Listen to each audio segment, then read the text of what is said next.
बिस्मिल्लाहिर्रहमानिर्रहीम। मेरी प्यारी बहनों और मेरे प्यारे भाइयों, हमारी ज़िंदगी से मज़ीद एक साल कम होने जा रहा है और हम एक मरतबा भी नए साल में दाखिल होने जा रहे हैं, यानी 2023 का अख्ताम होने जा रहा है और 2024 शुरू होने वाला है। फिर इस मौके पर हर मुसलमान को याद होना चाहिए कि वो आने वाले साल को अल्लाह की रज़ा और खुशनुदी हासिल करने में गुजारे।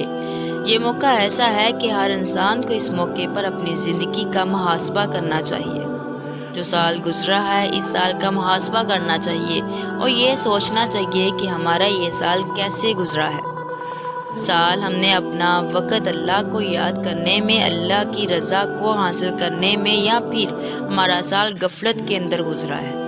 मेरे प्यारे भाइयों, हम इस पर भी मज़ीद बात करेंगे, लेकिन आज का असल मौजू है कि आपने नए साल का आगाज़ कैसे करना है और नए साल में दाखिल होने से पहले आपने क्या ख़ास काम करना है, जिसकी तकदीर हज़रत अली रज़ियल्लाहु अन्हु के फरमादात में मिलती है। हम आपको हज़रत अली रज़ियल्लाहु अन्हु का बतलाया हुआ ये काम भी बताएंगे और वो रवायात भी बताएंगे जिनमें नए साल के चांद का जिक्र है। वीडियो नहायत ही अहम होने जा रही है, आपने स्किप नहीं करनी और आखिर तक ज़रूर देखना है। प्यारी बहनों और मेरे प्यारे भाइयों, हमारी ज़िंदगी से एक साल मज़ीद कम हो चुका है। कई लोग इस बात पर खुश हैं कि वो बड़े हो रहे हैं, इनकी ज़िंदगी में इजाफा हो रहा है, और बाज़ लोग हैं जो कि परेशान हैं कि ज़िंदगी कम हो रही है और हम कब्र के करीब होते जा रहे हैं। लेकिन याद रहे कि ये एक हकीकत है कि जो पल हमारी ज़िंदगी का गुज़रता जा रहा है कि पल हमें वापस कभी नहीं मिल सकता। आप पूरी दुनिया की दौलत, पूरी दुनिया की ताकत लगा लें, गुज़रे हुए पल को आप वापस नहीं ला सकते।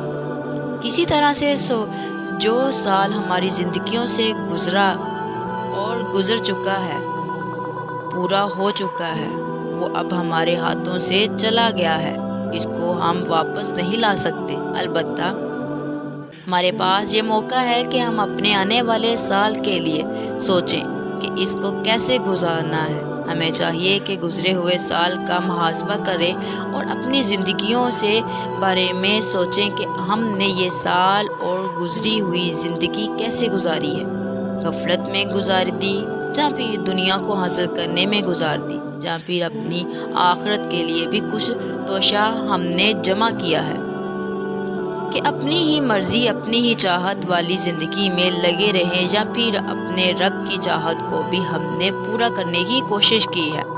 अपने रब को राज़ी करने में हमारा कितना वक़्त सर्फ हुआ है, इस बारे में हर मुसलमान को सोचना चाहिए और आने वाले साल के लिए अल्लाह ताला से दुआ करनी चाहिए कि इसने हमें अच्छे अमाल की तौफीक मिले।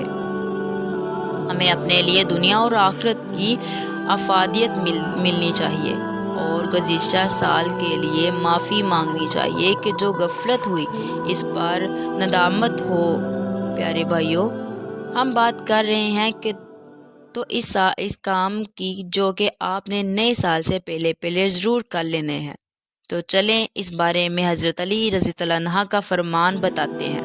हज़रत अली रज़ियल्लाहु अन्हु का ये कौल गौर से मुलाहाज़ा फरमाइए और ये काम आपने नए साल से पहले ज़रूर कर लेना है। ये काम क्या है, मुलाहाज़ा फरमाइए। हज़रत अली रज़ियल्लाहु अन्हु से मकबूल है कि जब नए साल की खबर सुनो तो मगरिब के नमाज के बाद आसमान को देखकर एक मरतबा सूरत फातिहा पढ़ लो और अल्लाह से ये दुआ मांगो, ऐ अल्लाह, इस आने वाले साल को मेरे लिए, मेरे घर के लिए, मेरे इज़्ज़त व वक़ार के लिए मुबारक साबित कर। इस नए साल में तमाम वो मुसीबतें मुझसे दूर रखना जो मेरी तकदीर में लिखी हुई हैं।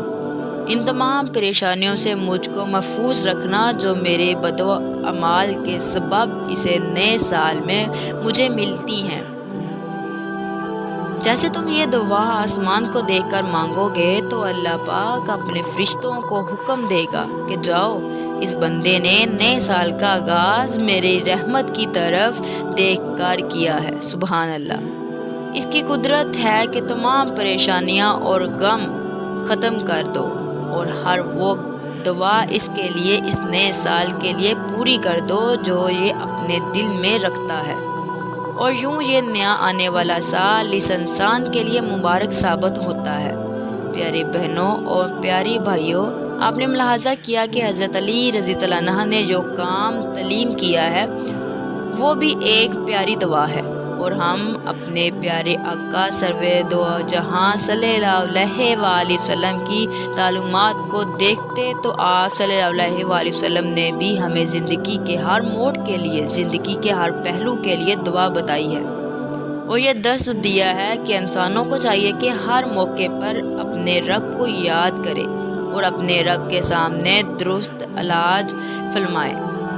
اس لیے ہمیں چاہیے کہ اپنے نئے سال کا آغاز بھی دعاؤں کے اختتام کے ساتھ کرے۔ نئے سال یا نئے چاند کے موقع پر نبی کریم صلی اللہ علیہ وآلہ وسلم کی تعلیمات کیا ہیں؟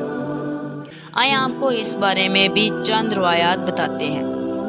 ذخیرہ حدیث میں نئے سال کی دعا کے حوالے سے ایک روایت ملتی ہے کہ عبداللہ بن شام سے روایت ہے کہ انہوں نے کہا کہ نئے سال کی آمد پر صحابہ کرام ایک دوسرے کو یہ دعا سکھایا کرتے تھے، جس کا ترجمہ ہے: اے اللہ، اس سال کو ہمارے اوپر امان، سلامتی اور اسلام کے ساتھ اور شیطان کے بچاؤ اور رحیم کے رضامندی کے ساتھ داخل فرما، آمین۔ نئے سال کے حوالے سے اس کے علاوہ وہ نیا چاند دیکھنے کی دعا کا حدیث مبارک صلی اللہ علیہ وآلہ وسلم میں ذکر ملتا ہے، تو اس موقع پر نئے چاند والی دعا کا بھی اختتام کرنا بہتر ہے۔ نئے چاند کی دعا کے حوالے سے کہ روایت ملاحظہ فرمائیے، رسول اللہ صلی اللہ علیہ وسلم نے ارشاد فرمایا کہ جب نیا چاند دیکھے تو یہ دعا پڑھے۔ ترجمہ: اے اللہ، اس چاند کو امن و ایمان، سلامتی اور اسلام کے ساتھ ہم پر طلوع فرما۔ اس چاند کو میرا اور تیرا رب اللہ ہی ہے۔ پیارے بھائیوں، میری بہنوں، اصل میں مسلمان کو یہی تعلیم دی گئی ہے کہ ہر موقع پر اللہ تعالیٰ سے امن و ایمان اور سلامتی کی دعا کی جائے، افادیت کی دعا مانگنی چاہیے۔ جس کو افادیت نصیب ہو گئی تو سمجھو کہ اس کو دنیا اور آخرت کی بلائیں نصیب ہوگی، اور مسلمان کو چاہیے کہ ان دعاؤں کو سیکھے اور ان کا اہتمام بھی کرے۔ اللہ رب العزت سے دعا ہے کہ اللہ تعالیٰ ہمیں عمل کی توفیق عطا فرمائے، آنے والے سال کو ہمارے لیے امن و سلامتی کا سال بنائے، ہمیں اسلام کے مطابق اپنی رضا والی زندگی بسر کرنے کی توفیق عطا فرمائے، آمین۔ ہمیں ہر طرح کے چھوٹے بڑے گناہوں سے بچنے کی توفیق عطا فرمائے، اور ہماری زندگی سے ہر قسم کی تنگی اور پریشانی کو دور فرمائے، ہمیں دنیا اور آخرت کی غفلت عطا فرمائے، آمین ثم آمین یا رب العالمین۔ اگر آپ کو آج کی ہماری ویڈیو پسند آئی ہو تو اس ویڈیو کو شیئر اور لائک ضرور کیجیے گا۔ اللہ حافظ۔